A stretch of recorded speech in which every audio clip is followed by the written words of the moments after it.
오늘은 마태복음 강의 6번째 시간으로 마귀는 어떻게 시험하는가라는 제목으로 말씀을 나누겠습니다. 본문은 예수님께서 사탄 마귀에게 3번 시험 당하시는 우리에게 너무나 익숙한 본문입니다. 예수님께서 무슨 시험 당했죠? 라고 물어보면 아마도 다 거의 대부분 대답하실 겁니다. 순서는 조금 헷갈릴 수 있습니다. 왜냐하면 마태복음과 누가복음은 2번째 시험과 3번째 시험을 순서를 바꿔서 기록했습니다. 나중에 한번 찾아보시면 흥미롭습니다. 자, 그래도 예수님께서 마귀에게 무슨 시험 당하셨는지는 다 아실 겁니다. 근데 3가지 시험이 가지고 있는 의미를 설명해 보세요 하면은 잘 모르실 수도 있습니다. 우리는 본문에 나와 있는 사탄 마귀의 3가지 시험들이 가지고 있는 의미를 깨달아야 사탄의 시험이 현대의 겉모습을 입고 우리에게 왔을 때 싸우고 승리할 수 있습니다. 자, 그래서 오늘은 사탄의 이 3가지 시험들이 어떤 의미를 가지고 있는지 말씀을 통해 우리가 깊이 묵상하고 파악해서 이 시험들이 다른 옷을 입고 현대의 옷을 입고 우리에게 찾아왔을 때 예수님처럼 하나님의 말씀으로 시험을 이길 수 있는 승리하는 삶을 우리가 살 수 있기를 소망합니다. 사탄은 우리를 어떻게 시험할까요? 첫째로 사탄은 우리로 하여금 떡만 먹고 살도록 시험합니다. 떡을 가지고 시험하죠. 사탄이 제일 쉽게 시험할 수 있는 것이 떡을 가지고 시험하는 것입니다. 자, 예수님께서 40일 금식하시고 매우 배가 고프셨습니다. 예수님은 하나님이신데 얼마든지 돌을 떡으로 바꿔서 배를 채우실 수도 있었습니다. 근데 예수님이 끝까지 돌을 떡으로 만들어 드시지 않은 이유는 무엇일까요? 예수님이 우리에게 가르쳐 주고자 하시는 너무나 중요한 교훈이 있었기 때문입니다. 바로 사람이 떡으로만 살 것이 아니에요. 하나님의 말씀을 먹고 살아야 한다는 것을 가르쳐 주시기 위함입니다. 여기서 중요한 포인트는 떡이 나쁜 게 아니라 떡만 먹는 것이 나쁘다라는 것이 포인트입니다. 주님은 사람이 떡을 먹으면 안 된다라고 말씀하신 것이 아닙니다. 떡만 먹으면 안 된다라고 말씀하신 것입니다. 떡은 나쁜 것이 아니죠. 저는 떡을 너무 사랑합니다. 특히 팥이나 꿀이 든 떡. 추석은 참 좋은 계절입니다. 떡이 나쁘다는 것이 아니라 떡만 먹는 인생이 나쁘다는 거죠. 사람은 떡도 먹어야 되지만 하나님의 말씀을 먹어야 되는 존재입니다. 사람은 음식을 먹어야 되는 육적인 존재이지만 동물은 아니라는 겁니다. 동물하고 차별이 있다는 거죠. 사람 안에 하나님의 형상을 닮은 영이 있습니다. 그래서 이 영도 음식을 먹어야 건강한데 하나님의 말씀이 영이 먹어야 되는 음식이라는 거죠. 이어령 선생님께서 쓰신 책 중에 빵만으로는 살 수 없다라는 책이 있습니다. 그 책의 내용처럼 사람은 빵만 먹고 채워지는 존재가 아니라는 거죠. 빵만 먹는 것이 해결되면 인간은 꿈도 꿔야 되고 꿈도 먹어야 되고 사랑도 먹어야 되고 하나님의 말씀도 먹어야 되는 그런 존재라는 겁니다. 아무리 잘 먹어도 고급 레스토랑에서 매일 잘 먹어도 꿈도 없고 목표도 없고 사랑도 없고 하나님도 없으면 아무리 잘 먹어도 인생이 파괴된다는 겁니다. 정신병이 온다는 겁니다. 자, 물론 우리는 빵도 잘 먹어야 됩니다. 우리는 육체를 무시해서도 안 됩니다. 초대교회 때 이단 중에는 영지주의라는 이단자들이 있었습니다. 그들은 육체는 무조건 나쁘다고 생각했습니다. 그들은 무조건 영적인 것들만 좋은 것이라고 선한 것이라고 생각했습니다. 그래서 하나님께서 육체를 입고 성육신 하셨다는 사실도 나중에는 부인했습니다. 선하신 하나님께서 악한 물질 세상에 악한 육체를 가지고 오실 수 없다는 거죠. 그들의 주장은. 자, 이렇게 영지주의에 빠지게 되면 자기가 신앙이 잘한다라고 생각할수록 물리적인 세상을 악하게 보고 육체적인 것들을 거부하는 그런 금욕주의에 빠지게 됩니다. 그리고 스스로 착각해서 자기는 어떤 대단한 영물이 되었다고 생각하는 거죠. 그런 사람들 만나보면 대단히 교만에 빠져 있습니다. 자신은 마치 밥도 안 먹고 화장실도 안 가는 사람처럼, 신비한 사람처럼, 자신은 모든 물리적인 세상들은 초월한 것처럼 돗자리 깔고 앉아가지고 하나님의 음성을 듣는 그런 도사라도 되었다는 것처럼 착각하는 사람들이 많다는 거죠. 과거에 영지주의자들이 그랬습니다. 뭔가 신비한 것이 있는 것처럼 행동했다는 거죠. 성도 여러분, 기도 많이 하고 금식도 많이 하는 것 좋습니다. 성령 충만하고 세속에서 벗어나서 거룩한 삶을 사는 것은 당연히 우리가 살아야 되는 삶입니다. 그러나 영지주의자들이 걸어갔던 금욕에 빠지는 모습과 구별해야 된다는 거죠. 진짜 성령 충만한 사람들은 돗자리 깔고 도사처럼 살지 않습니다.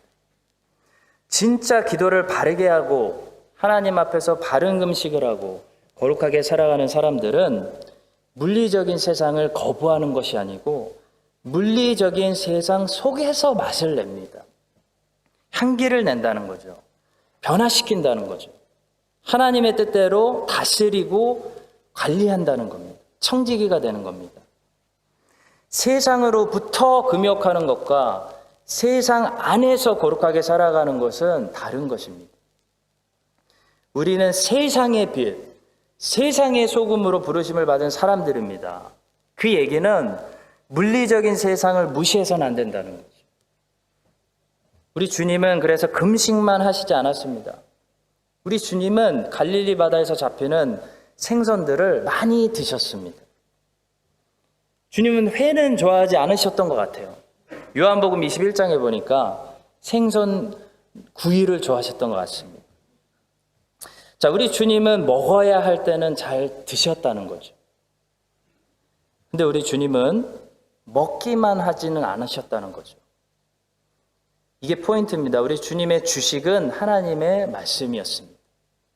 그냥 하나님의 말씀을 읽고 묵상하는 것이 아니고 하나님의 말씀대로 순종하는 것, 하나님의 뜻대로 삶을 사는 것, 그것이 우리 주님이 드셨던 주식이었다는 겁니다. 요한복음 4장에 이렇게 말합니다. 이르시되 내게는 너희가 알지 못하는 먹을 양식이 있느니라. 제자들이 서로 말하되 누가 잡수실 것을 갖다 드렸는가 하니 예수께서 이르시되 나의 양식은 나를 보내신 이의 뜻을 행하며 그의 일을 온전히 이루는 이것이니라. 제자들은 떡만 제공하려고 했죠. 예수님은 다른 음식이 있다. 너와 내가 먹어야 되는 다른 양식이 있다라고 말씀하신 겁니다. 바로 하나님의 말씀대로 사는 것, 하나님의 뜻을 이루는 것이 우리 영혼이 잘 먹고 살찌고 성장하고 배부른 일이라는 사실입니다. 성도 여러분, 사람은 영적인 존재이기 때문에 하나님의 말씀을 먹어야 됩니다. 또 사람은 이성적인 존재이기 때문에 끊임없이 배워야 됩니다. 꿈도 있어야 되고 목표도 있어야 된다는 거죠. 그래야 사람답게 살 수 있습니다. 안 그러면 쾌락만 추구하는 동물이 된다는 거죠. 또 하나님 우리에게 몸을 주셨습니다. 우리는 물리적인 세상 안에서 살아가고 있습니다. 따라서 먹어야 할 때는 잘 먹어야 살 수 있습니다. 사탄은 수많은 사람들을 떡만 먹고 사는 인생으로 시험에서 인도하든지 아니면 떡을 아예 먹지 못하도록 금욕주의자로 만들든지 이 두 가지 길로 많은 사람들을 인도했다는 사실을 기억하시기 바랍니다. 떡만 먹고 사는 인생은 세속주의에 빠지는 삶입니다. 떡을 거부하고 사는 인생은 금욕주의에 빠지는 삶입니다.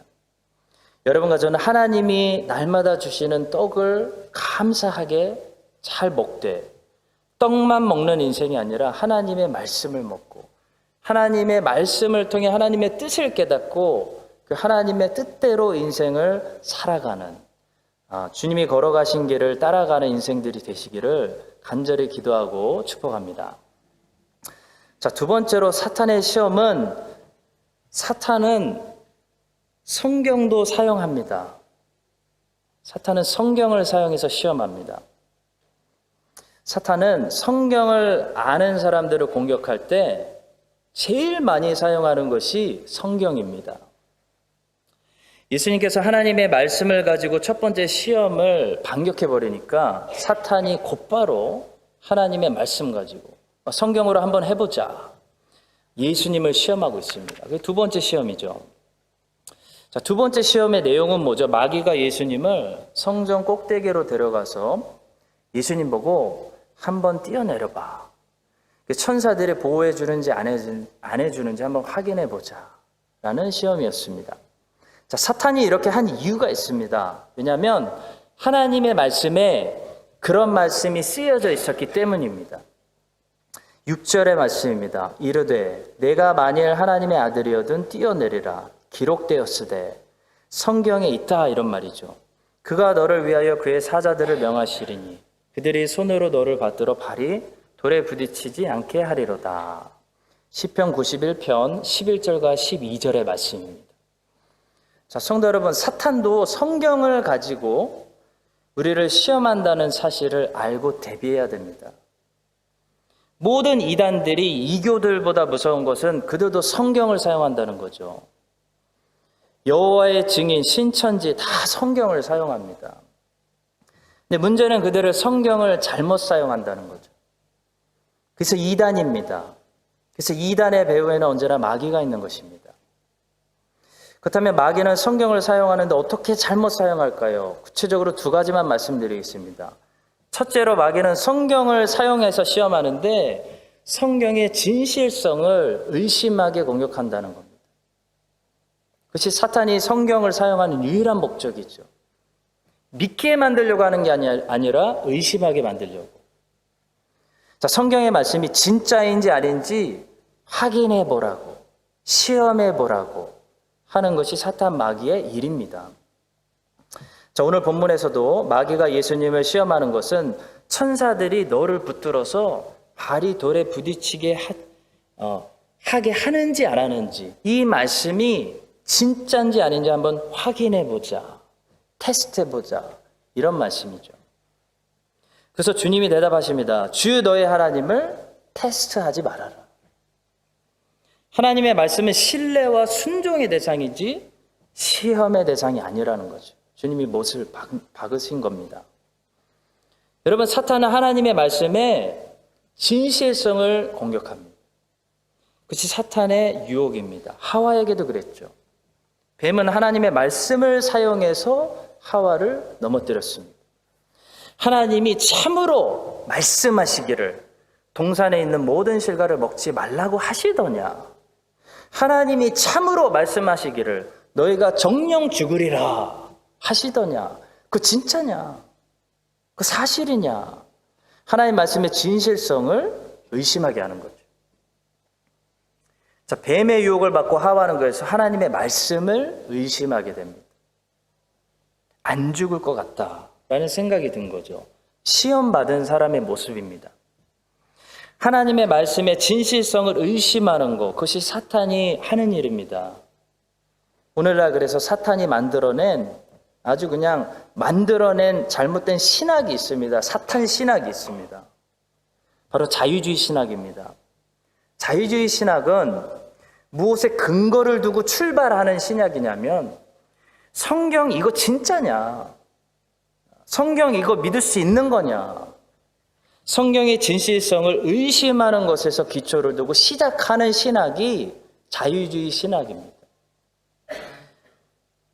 여러분, 성경은 이 성경의 진실성, 곧 성경이 하나님의 말씀이라는 사실, 모든 한 글자 한 글자가 실수가 없는 하나님의 말씀이라는 사실을 성경 밖에서 외부로부터 인정받으려고 하지 않습니다.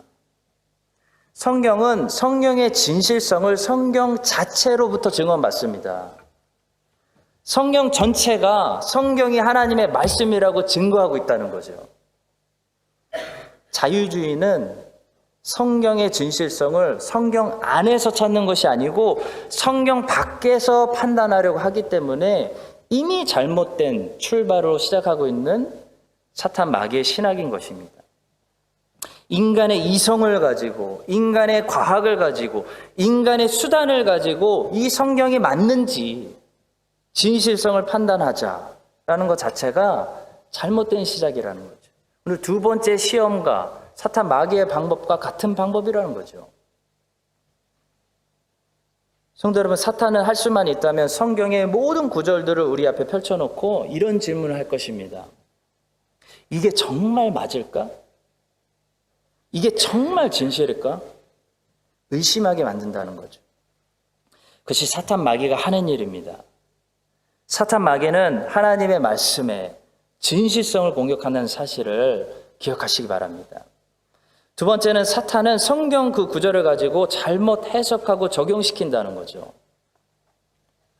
여러분, 이단이 왜 이단이냐면 그 성경 구절을 잘못 해석하고 적용시켜서 그렇습니다.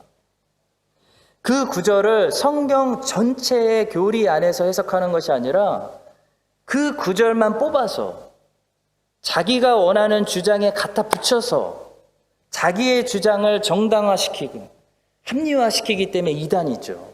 그게 이단입니다. 은사주의자들이 이런 실수를 많이 범하고 있습니다. 그들은 말씀보다 경험을 중요하게 생각합니다. 경험을 절대화시킵니다. 오순절 교회들의 특징이죠. 그래서 자기의 경험을 정당화시키기 위해서 성경에 있는 어떤 구절들을 절대화시키는 겁니다. 다른 모든 구절들보다 이 구절만 절대화시키는 겁니다. 짜집기를 하는 거죠. 자신의 경험에 해석해주는 유리한 대로 적용시키는 겁니다. 자, 사탄도 본문에서 지금 그걸 하고 있습니다. 무서운 일이죠. 사탄이 그걸 하고 있다는 겁니다. 시편의 말씀 한 구절 뽑아와서 예수님께 그거 증명해라, 지금 적용하자 강요하고 있는 거죠. 그때 예수님의 대답이 무엇이었습니까? 예수님의 대답이 놀라운 해답이 있습니다. 또 기록되었을 때. 성도 여러분, 여기서 또가 중요합니다. 또, also. 자, 그냥 기록되었을 때가 아니라 또 기록되었을 때. 이 말은 사탄 마귀와 성경에는 그 말씀만 있는 게 아니야. 성경에는 또 기록되었을 때, 신명기 6장 16절에 기록된 이런 말씀도 있어. 주 너의 하나님을 시험하지 말아라.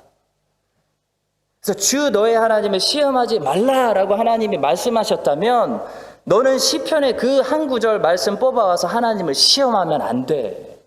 그런 말씀을 지금 하고 계시는 겁니다.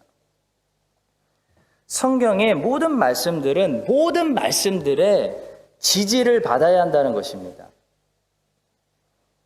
하나님께서 신명기에서 주 너의 하나님을 시험해서는 안 된다 말씀하셨다면 시편에서 네가 뛰어내려도 하나님은 너를 보호하신 하나님이야 라고 말씀하셨어도 그 말씀 가지고 하나님을 시험하려고 하면 안 된다라는 것입니다. 성도 여러분, 이단들, 은사주의자들의 말을 들어보면 맞는 말 같아요. 근데 그들의 말만 들으면 안 된다는 거죠. 그 말이 맞는지 모든 성경을 통해서 지지를 받아야 된다는 것입니다. 디모데후서 3장 16절 말씀이죠. 모든 성경은 하나님의 감동으로 된 것으로 교훈과 책망과 바르게 함과 의로 교육하기에 유익하다. 여기서 중요한 단어는 모든이라는 단어입니다. 그냥 성경이 아니라 모든 성경이 하나님의 말씀이라는 거죠. 다시 말해 모든 성경으로부터 지지를 받아야 그게 하나님의 메시지라는 겁니다. 자, 그것을 다른 말로 그 메시지를 뭐라고 부르냐면 교리라고 부릅니다. 성경이 이러한 메시지들을 분명히 가르치고 있다. 그것이 교리입니다. 교리. 오순절 교회들은 교리 공부를 안 하잖아요. 교리 공부에 약하기 때문에 경험과 체험을 중요하게 생각하기 때문에 자꾸 은사주의자들 같은 말씀을 한 구절 뽑아와서 잘못 해석하는 일들이 자꾸 일어나는 거죠. 여호와의 증인이라든지 신천지라든지 은사주의자들이 근데 덤비지 못하는, 건드리지 못하는 사람들이 있습니다. 누군지 아세요? 모든 성경을 아는 사람. 그런 사람들 못 건드린다는 거예요. 그래서 교리 공부를 우리가 해야 된다는 겁니다. 성도 여러분, 교리는 다른 게 아니에요. 성경에 이런 가르침들이 있다라는 것을 좀 더 쉬운 폼으로 정리한 게 교리예요. 왜냐하면 성경은 이야기로 되어 있지 않습니까? 성경은 방대하지 않습니까? 그래서 이야기 안에 하나님이 말씀하고자 하시는 메시지가 있지만 그 메시지를 구별해내고 찾아내는 것이 쉽지 않다는 거죠. 그래서 성경 전체에서 가르치고 있는 핵심 메시지들, 구원론에 관해서, 교회론에 관해서, 삼위일체 하나님의 속성에 관해서, 종말론에 관해서 등등 이런 가르침들을 쉬운 폼으로 정리해 놓은 것이 교리입니다. 그러니까 교리를 가르치면 아이들이 성경 전체의 메시지를 이해하게 되는 거죠. 그래서 정통적인 개혁교회들은 늘 교리를 가르쳤습니다. 아이들 버전을 따로 만들어서 주일학교에서도 교리를 가르쳤다는 거죠. 그래서 교리를 아는 사람은, 성경 메시지를 아는 사람은 이단들이 한 구절 두 구절 뽑아와서 이상한 해석을 할 때 저거 잘못된 해석이네, 한 번에 안다는 겁니다. 근데 교리를 공부하지 않으니까 이상한 소리를 들어도 분별이 안 되는 거죠, 우리 세대는. 자, 우리 주님은 하나님이시기 때문에 모든 성경을 알고 계십니다. 그러니까 사탄이 어떤 한 구절 뽑아와서 잘못 적용시킬 때 교리로 받아치는 거죠. 너 틀렸어. 그 말씀은 그렇게 적용하면 안 돼. 왜냐하면 성경에는 이런 말씀도 있어. 주 너의 하나님을 시험하지 말아라. 받아치는 겁니다. 이것이 우리가 해야 된다는 거죠. 앞으로 이단들이 더 많아질 거기 때문에 성경 전체의 메시지를 이해하는 이런 훈련이 필요하다는 겁니다. 2002년도 한일 월드컵 때 대한민국이 4강까지 갈 수 있었던 이유는 크게 세 가지였다고 전문가들은 해석합니다. 자, 첫째는 기초 체력이 받쳐졌기 때문에 모든 게 가능한 거죠. 아무리 뭐가 작전이 좋고 많아도 기본이 안 되면 안 됩니다. 둘째, 협동, 팀워크가 좋았다는 겁니다. 스타 플레이어가 없으니까 협동이라도 잘해야죠. 한국인들이 잘하는 거. 그냥 무조건 열심히 하는 거 아니겠습니까? 근데 또 중요한 세 번째가 있습니다. 이 세 번째 이유가 굉장히 중요해요. 한국이 4강까지 갈 수 있었던 세 번째 이유는 히딩크 감독이 유럽 선수들을 너무나 잘 알고 있었다는 겁니다. 스페인의 저 선수는 어떤 습관이 있고 어디로 어느 쪽으로 공을 치고 들어가기를 좋아하고, 이탈리아의 저 선수는 주로 무엇으로 골을 넣고 어떤 습관이 있고, 이 히딩크가 유럽의 선수들을 손바닥 보듯이 너무 잘 깨고 있기 때문에 우리 선수들은 경기를 준비하면서 모니터링 공부를 충분히 하고 다 알고 나갔다는 겁니다. 근데 유럽 팀들은 대한민국에 대해서 전혀 모르고 있었죠. 우리의 작전에 먹힌 거죠. 공부를 안 한 겁니다. 방심하게 한 겁니다. 그러니까 붙었을 때 차이가 나는 거죠. 저들은 당황하고 우리는 다 알고 있는 겁니다. 성도 여러분, 모든 성경을 아는 사람은요, 사탄이 건드리지 못합니다. 근데 말씀을 모르니까 사탄의 시험에 넘어가는 거죠. 타깃이 되는 거죠. 그래서 말씀을 알아야 됩니다. 성경을 알아야 되고 성경이 가르치고 있는 메시지들을 알아야 됩니다. 그래야 싸웠을 때 승리합니다. 저는 그래서 앞으로도 성경의 교리들을 제일 잘 정리해 놓은 작품들이라고 할 수 있는 칼빈의 기독교 강요, 웨스트민스터 신앙고백서, 하이델베르크 소요리 문답, 벨지카 신앙고백서, 또 더 나아가서 기회가 되면 마틴 로이드 존스 목사님의 교리광자, 이런 교리 공부들은 항상 꾸준히 하려고 합니다. 이것만 하겠다는 게 아니라, 이것만 하자는 것이 아니라요, 기초는 매일 해야 되는 겁니다. 기본은 항상 해야 되는 겁니다. 스포츠 선수가 기본 근력 운동은 항상 해야 되는 것처럼 하나님의 성경이 뭘 가르치고 있는지 이 교리 공부는 항상 꾸준히 해야 된다는 것입니다. 여러분과 제가 성경을 아는 사람들이 되어서 사탄 마귀가 성경을 가지고 공격할 때, 이단들을 가지고 공격할 때, 이상한 설교들을 가지고 다가올 때, 우리 주님처럼 성경을 가지고 오히려 사탄을 혼내줄 수 있는 그런 성령의 검을 가진 성도님들 다 되시기를 주님의 이름으로 축복합니다. 마지막 세 번째로, 사탄 마귀는 우리를 언제나 쉬운 길로 가라고 시험한다는 거죠. 이 세 번째 시험에서 주목할 것은 사탄 마귀가 예수님께 십자가 고통이 없는 쉬운 길을 제시했다는 겁니다. 엄청 무서운 유혹이죠. 십자가 길 걸어가지 않고 십자가를 돌아가라. 주님께서 많은 사람들이 다니는 넓은 길로 가지 말고 적은 사람들이 찾는 좁은 길로 가라 말씀하셨죠. 보시면 그 말씀에 좁은 길을 사람들이 찾는다는 겁니다. 좁은 길을 사람들이 추구한다는 겁니다. 왜 많은 사람들이 좁은 길을 추구할까요? 그 길에 고통이 없기 때문입니다. 편하기 때문입니다. 왜 많은 사람들이 넓은 길로 가려고 하지 않을까요? 그 길에 고통이 있기 때문입니다. 십자가가 우리를 기다리고 있기 때문입니다. 제가 거꾸로 얘기했나요? 반대로 얘기했나요? 녹음되는데 큰일 났네.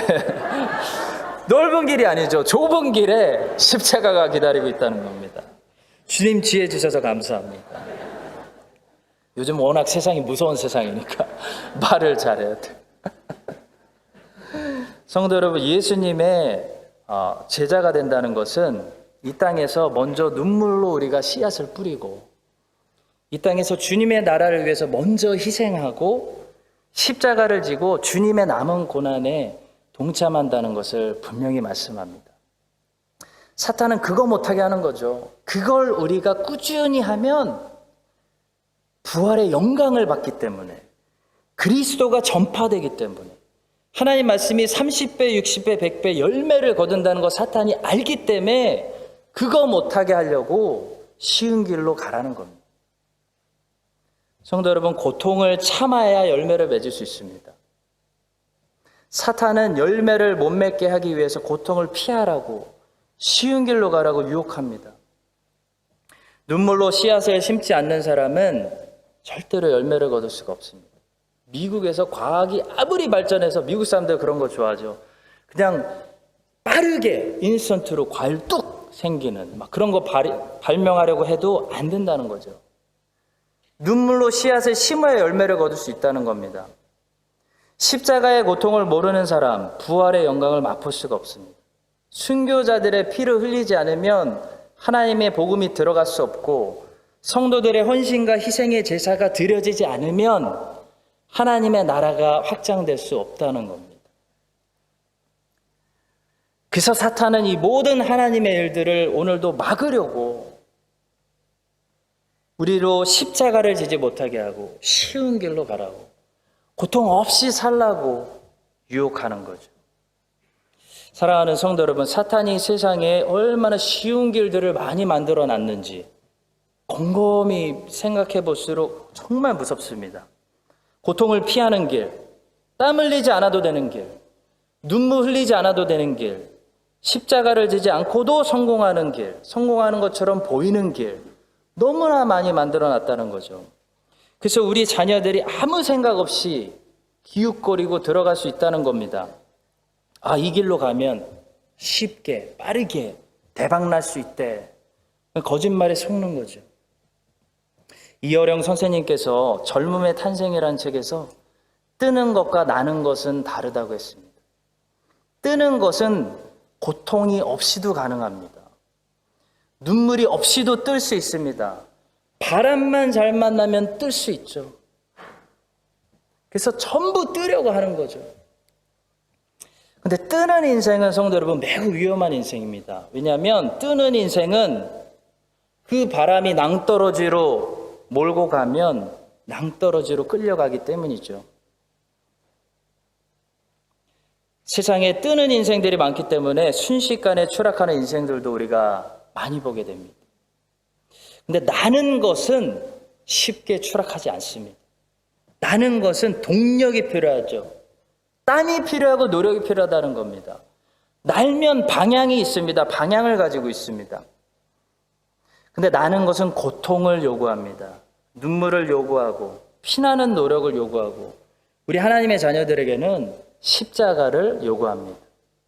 여러분과 저의 인생이 고통을 피해가는 길, 십자가를 돌아가는 길, 사탄이 제공하고 유혹하는 그런 쉽게 떴다가 추락하는 그런 인생을 사는 것이 아니고 그리스도께서 한 걸음 한 걸음 꾸준히 걸어가셔서 마지막 한 잔까지 다 마셨던 것처럼 눈물로 심어서 기쁨을 거두고 고통을 심어서 많은 열매를 맺고 십자가를 심어서 부활과 영생을 얻는 그런 인생들 될 수 있기를 예수 그리스도의 이름으로 간절히 축원합니다. 기도하겠습니다. 하나님 아버지, 우리를 모든 사탄의 시험에서 구하옵시고 예수 그리스도께서 하나님의 말씀으로 모든 시험을 이기신 것처럼 우리도 주님의 길을 따라가며 모든 시험들을 이기는 주님의 자녀들 될 수 있도록 인도하여 주시옵소서. 예수 그리스도의 이름으로 기도합니다. 아멘. 이제는 모든 시험을 이기시고 승리의 면류관을 쓰신 예수 그리스도의 은혜와 시험 당할 때 피할 길을 보여주시는 하나님 아버지의 놀라우시고 세밀하신 사랑과 모든 시험에서 지키시고 능히 건지시는 성령 하나님의 역사하심이 사탄이 어떻게 우리를 시험하는지 보고 시험 당할 때 십자가 말씀으로 승리하기로 결단하는 모든 하나님이 사랑하시는 자녀들 위해 이제부터 영원까지 함께 하시기를 간절히 축원드립니다. 아멘.